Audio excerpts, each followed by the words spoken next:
This episode's not about hating on JJ on any level. We love JJ. JJ could be the number one wide receiver in the National Football League at any given moment. In fact, I think he's historically the number one wide receiver in NFL history in yards per game. This guy is a phenom, but he's struggling with a hamstring injury. We already suffered through a hamstring injury with him before. You got to ask yourself, is it worth the risk right now? On August 2nd, is it worth taking JJ over a Jeanty, over a BTJ, even though it doesn't feel good? You feel like a moron passing on JJ at number 7 overall. We've seen this thing go 100 different directions before. I'm not saying this isn't a scenario later where we're like, okay, I guess taking JJ was the right call, but how wrong will you really be, though, if you take BTJ without the risk?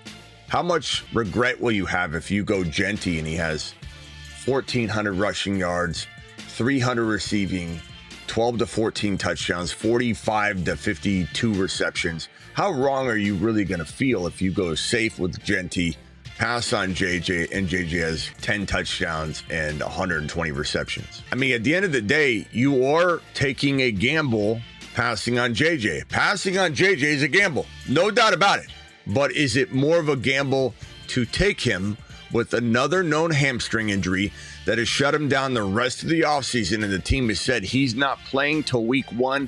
They're going to take the blindfold off and hope it works well in week 1. I'm not saying it won't, but if it doesn't, you're going to sit here and go, why didn't I just take Ashton Jeanty? He was going to get me 1,700 total yards guaranteed almost.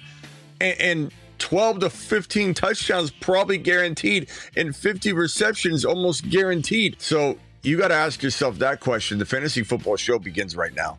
From the FantasyFootballShow.com studios, it's the Fantasy Football Show.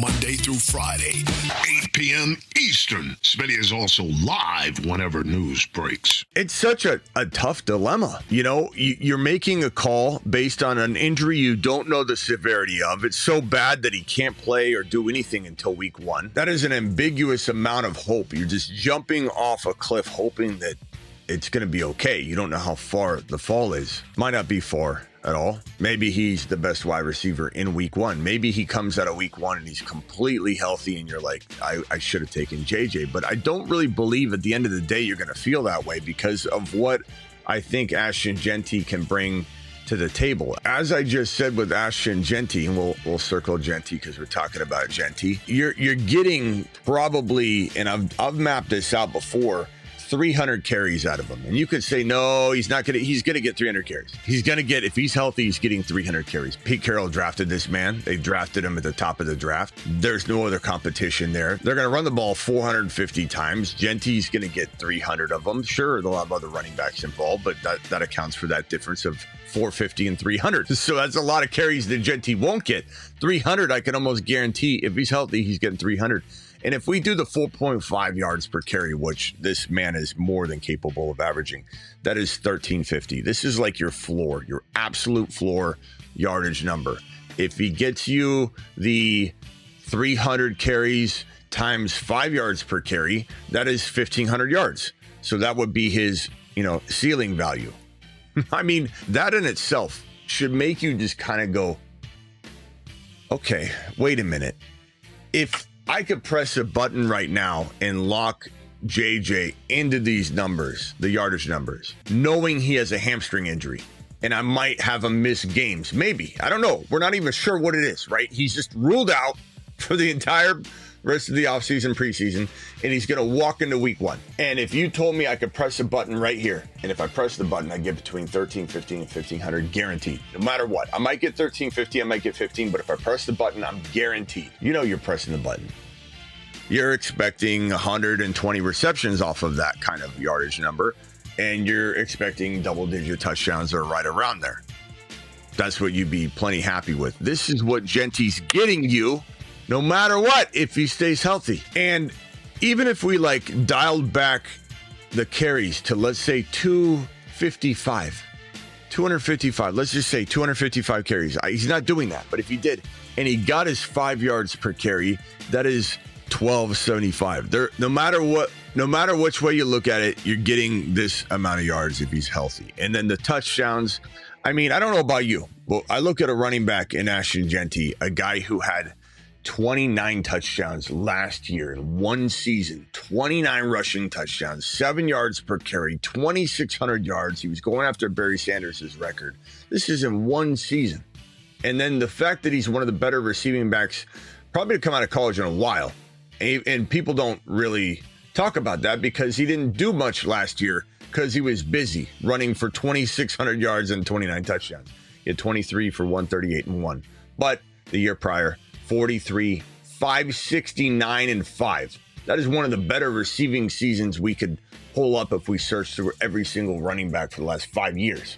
So this is a very, very, very good running back. Look at that guy. He's a monster. What do you think? 29 TDs. You don't think this guy walks into the NFL and gets you a bare minimum 12 rushing touchdowns on the ground? He doesn't get you a ceiling value of 15 TDs on the ground to match up with this 1,500. So floor 1,350 and 12 touchdowns. Ceiling 1,500 and 15 touchdowns. 15 and 15 has a nice ring to it. 4.5 to 5.0. These are his floor numbers. His floor numbers, ladies and gentlemen. Right here, his ceiling numbers. We haven't even talked about his PPR work. I would say bare minimum would be 40 receptions. His ceiling would be 60.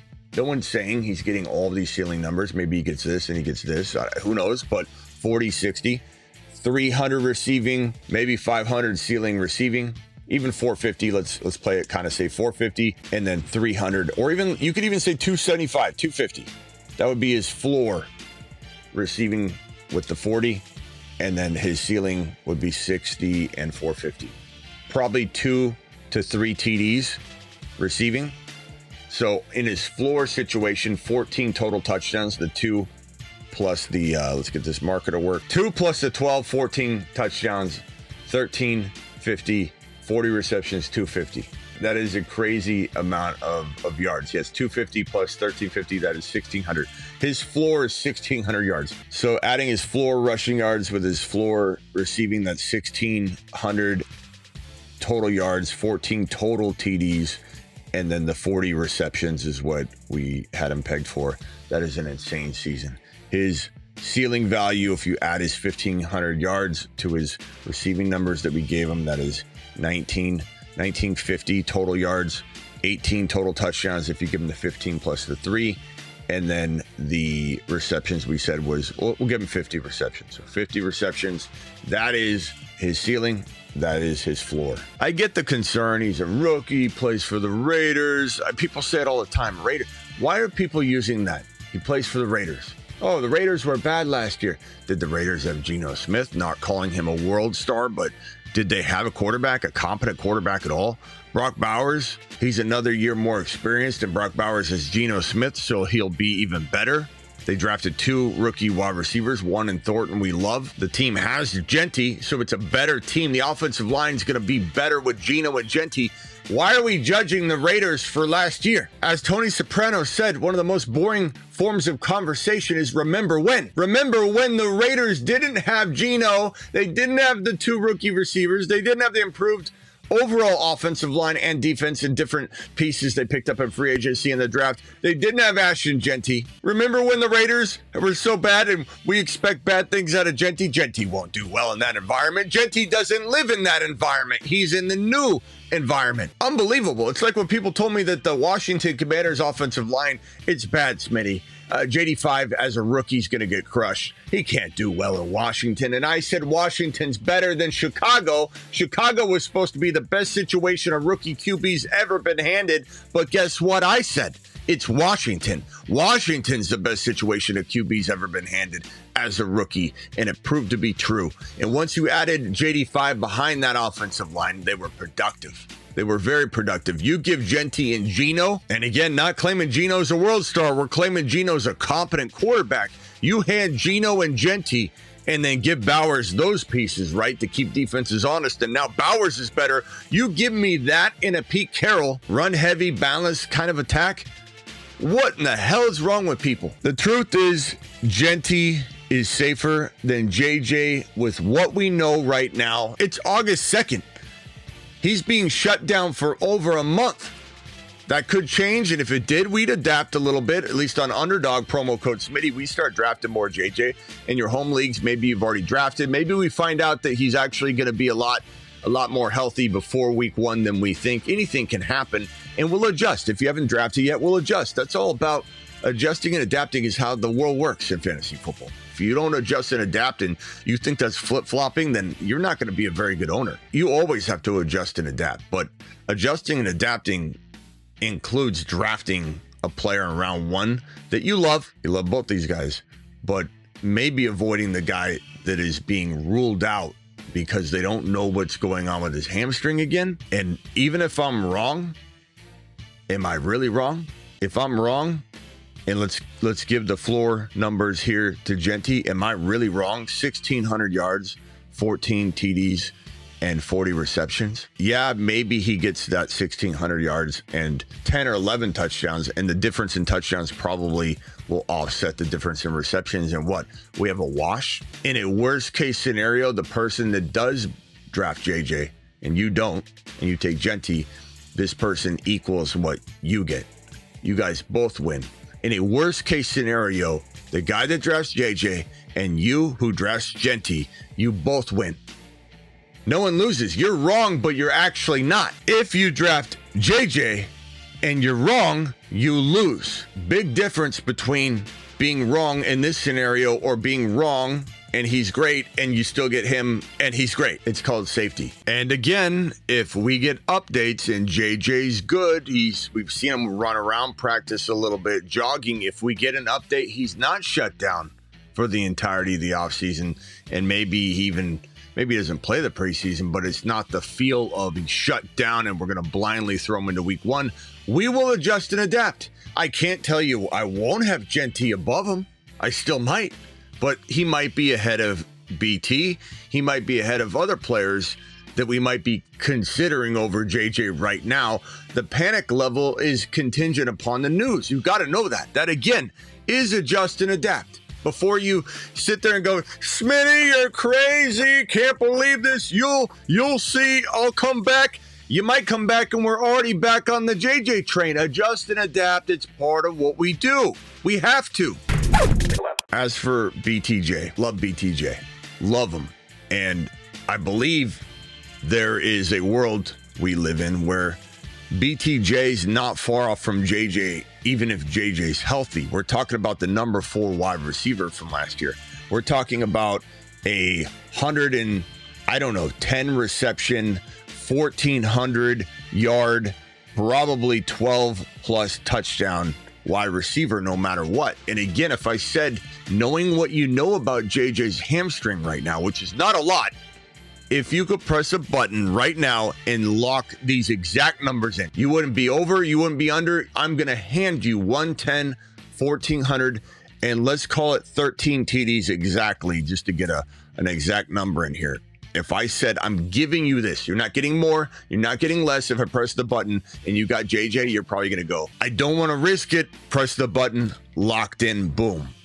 This is what BTJ's getting you most likely no matter what. So again, I ask you, if I'm wrong, am I going to feel like a moron? Not really, because I don't really anticipate JJ with JJ McCarthy, with the potential hamstring injury, outperforming this by a lot anyway. If he did stay healthy, he might outperform it. Not saying he can't. He definitely can, but I would lock it in, so why not take the player that's not injured? Do what you got to do. I know this isn't a very comfortable conversation, but it's a conversation that needs to be had.